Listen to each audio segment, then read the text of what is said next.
ناظرین، آج پاکستان اور دنیا دونوں ایک نازک موڑ پر کھڑے نظر آتے ہیں۔ گلگت بلتستان کے الیکشن نے 8 فروری 2024 کی یاد تازہ کر دی۔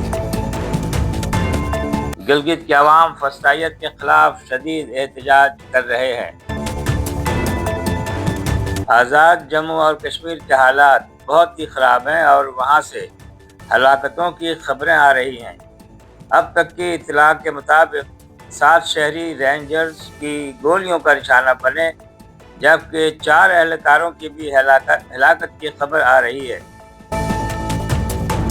فارم 47 کی بندربانٹ الیکشن کے بعد جاری ہے۔ عمران خان اب بھی پاکستان کی سیاست کا مرکزی نام ہے اور دوسری طرف ایران اور امریکہ کے درمیان تناؤ خطرناک صورت اختیار کرتا جا رہا ہے۔ کیا یہ تمام واقعات پاکستان کے مستقبل کو متاثر کریں گے؟ آج اس پر بات ہوگی۔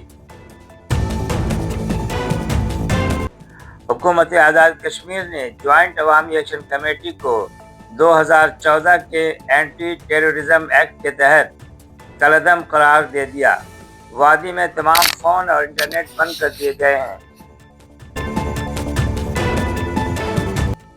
جموں کشمیر میں حالات کو کنٹرول کرنے کے لیے 1500 پولیس کے اہلکاروں کو اسلام آباد سے روانہ کیا جا رہا ہے۔ السلام علیکم، میں ہوں شاہ جی اور آپ دیکھ رہے ہیں شاہ جی کی باتیں۔ آج 6 جون 2026 اور ہفتے کا دن ہے۔ آج پاکستان اور دنیا دونوں ایک نازک موڑ پر کھڑے نظر آتے ہیں۔ گلگت بلتستان کے انتخابات سے پہلے سوالات اٹھ رہے ہیں۔ گلگت بلتستان میں الیکشن ہو چکے اور اب سوالات اٹھ رہے ہیں۔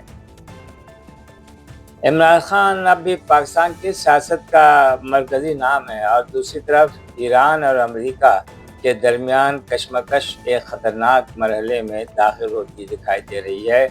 کیا یہ تمام واقعات پاکستان کے مستقبل کو متاثر کریں گے؟ آج ہم انہی 3 موضوعات پر بات کریں گے۔ ناظرین، گلگت بلتستان کے انتخابات اس وقت پاکستان کی سیاست کا ایک اہم موضوع بن چکے ہیں۔ مختلف سیاسی جماعتیں انتخابی عمل پر اپنے تحفظات کا اظہار کر رہی تھی پہلے بھی، اور الیکشن کے بعد زیادہ ہو چکا ہے۔ پی ٹی آئی کا موقف تھا کہ انہیں موقع نہیں دیا گیا اور ان کے نشانات ان سے چھین لیے گئے۔ ان کے نمائندوں کو وہاں پہ جلسے جلوس کی اجازت نہیں تھی، نہ ہی بینر لگا سکتے تھے۔ ایک طرح سے وہ بین کر دیا گیا ہے وہاں پہ گلگت بلتستان کے الیکشن کے وقت میں۔ اصل اب مسئلہ یہ ہے ناظرین کہ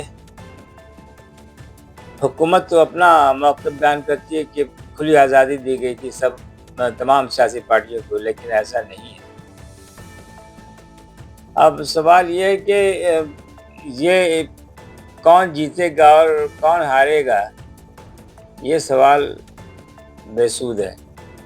اصل سوال یہ ہے کہ کیا عوام انتخابی عمل پر مکمل اعتماد کرتے ہیں؟ جمہوریت صرف ووٹ ڈالنے کا نام نہیں، جمہوریت اعتماد کا نام ہے۔ اگر عوام کو یقین ہو کہ ان کے ووٹ کی عزت کی جا رہی ہے تو نظام مضبوط ہوتا ہے۔ اگر اعتماد کمزور ہو جائے تو سوالات پیدا ہونا شروع ہو جاتے ہیں۔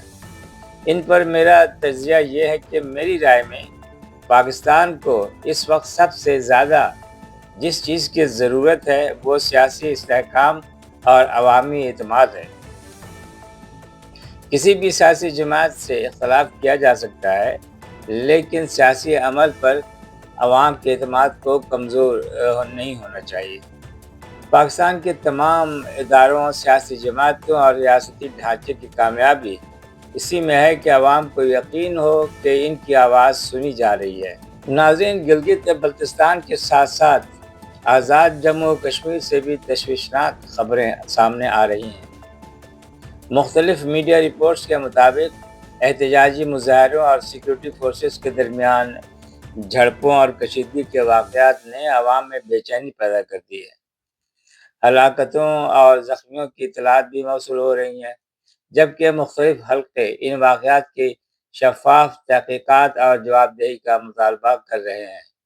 کشمیر اور گلگت بلتستان پاکستان کے لیے محض جغرافیائی علاقے نہیں بلکہ قومی اہمیت کے حامل خطے ہیں، اس لیے وہاں امن و استحکام اور عوامی اعتماد کا برقرار رہنا نہایت ضروری ہے۔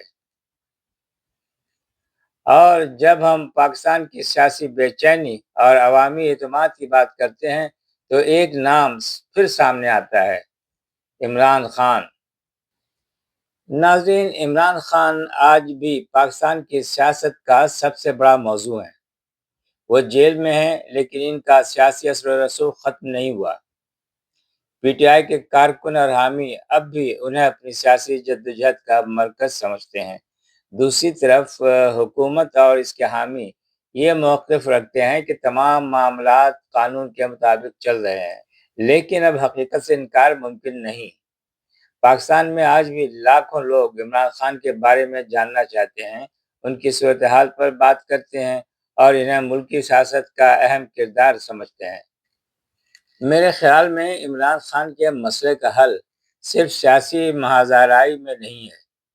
پاکستان کو مکالمے، برداشت اور سیاسی تدبر کی ضرورت ہے۔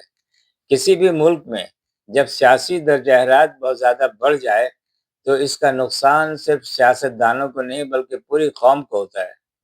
آج پاکستان کو تصادم نہیں بلکہ استحکام کی ضرورت ہے۔ ناظرین، اب بات کرتے ہیں دنیا کے سب سے اہم بین الاقوامی مسئلے کی۔ ایران اور امریکہ کے درمیان کشیدگی ایک مرتبہ پھر عالمی توجہ کا مرکز بنی ہوئی ہے۔ مشرقی وسطی میں بڑھتی ہوئی کشیدگی صرف خطے کا مسئلہ نہیں بلکہ پوری دنیا کے لیے تشویش کا باعث ہے۔ ایران کے جوہری پروگرام، پابندیوں، مذاکرات اور سیکورٹی معاملات پر اختلافات بدستور موجود ہیں۔ امریکہ اور اس کے اتحادی خطے کی صورتحال پر گہری نظر رکھے ہوئے ہیں، جبکہ ایران اپنے موقف پر ڈٹا ہوا ہے۔ کیا ایران ایٹم بم بنانے کے قریب ہے؟ یہ ایک اہم سوال ہے۔ دنیا بھر کے میڈیا اور ماہرین اس موضوع پر گفتگو کر رہے ہیں، لیکن حقیقت یہ ہے کہ اس معاملے پر بہت سی قیاس آرائیاں بھی موجود ہیں۔ بین الاقوامی ادارے ایران کے جوہری پروگرام کی نگرانی کر رہے ہیں، جبکہ سفارتی کوششیں بھی جاری ہیں۔ اس وقت ضروری ہے کہ افواہوں اور حقائق میں فرق رکھا جائے۔ پاکستان پر اس کے اثرات کیا ہوں گے ناظرین؟ عام پاکستانی شاید یہ سوچے کہ ایران اور امریکہ کے تنازع سے ہمارا کیا تعلق، لیکن حقیقت یہ ہے کہ اگر مشرق وسطی میں کشیدگی بڑھتی ہے تو اس کا براہ راست اثر تیل کی قیمتوں، مہنگائی اور عالمی معیشت پر ہوتا ہے، اور پاکستان ان اثرات سے الگ نہیں رہ سکتا۔ اگر تیل مہنگا ہوتا ہے تو ٹرانسپورٹ مہنگی ہوتی ہے، ٹرانسپورٹ مہنگی ہوتی ہے تو اشیاء ضروریہ مہنگی ہو جاتی ہیں، اور اس کا بوجھ عام آدمی پر ہوتا ہے۔ ناظرین، گلگت بلتستان کے انتخابات ہوں، عمران خان کی سیاست ہو یا ایران اور امریکہ کی کشیدگی، یہ سب الگ الگ خبریں نہیں ہیں۔ ان سب کے پیچھے ایک ہی بنیادی اصول موجود ہے: اعتماد، استحکام اور بہتر مستقبل۔ پاکستان کے عوام سیاسی استحکام چاہتے ہیں، وہ معاشی بہتری چاہتے ہیں، وہ ایسے فیصلے چاہتے ہیں جو ملک قوم کو آگے لے جائے۔ اختلاف رائے جمہوریت کا حسن ہے، لیکن تصادم کبھی بھی کسی قوم کو مضبوط نہیں بناتا۔ ناظرین، آپ کی کیا رائے ہے؟ کیا پاکستان صحیح سمت میں جا رہا ہے؟ کیا گلگت بلتستان کے انتخابات عوامی اعتماد کو مضبوط کریں گے؟ کیا پاکستان میں سیاسی استحکام ممکن ہے؟ اور کیا ایران اور امریکہ کے درمیان کشیدگی دنیا کو ایک نئے بحران کی طرف لے جا رہی ہے؟ اپنی قیمتی رائے کامنٹس میں ضرور دیجیے۔ میں ضرور آپ کے کامنٹس کو پڑھتا ہوں، دیکھتا ہوں۔ اگر ویڈیو ناظرین پسند آئے تو برائے مہربانی لائک ضرور کریں، شیئر کریں اور سبسکرائب کرنا نہ بھولیں۔ آپ کی بڑی عنایت ہوگی۔ میں ہوں شاہ جی اور آپ دیکھ رہے ہیں شاہ جی کی باتیں۔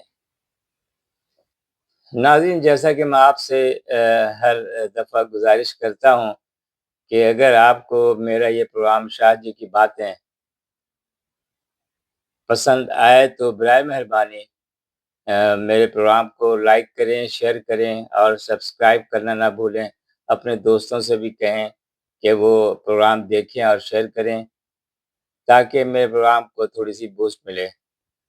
اور ناظرین، آپ سے یہ بھی درخواست ہے کہ جب آپ اپنے گھر والوں کے لیے، دوستوں احباب کے لیے خیر کی دعا کریں تو میرے لیے بھی ضرور دعا کریں، میں اس کے لیے بہت مشکور ہوں گا آپ کا۔ اور ناظرین، اگلے ایپیسوڈ تک کے لیے مجھے اجازت دیجیے، انشاءاللہ اگلے ایپیسوڈ کے ساتھ پھر آپ سے ملاقات ہوگی۔ اپنا بہت سارا خیال رکھیے گا۔ خدا حافظ۔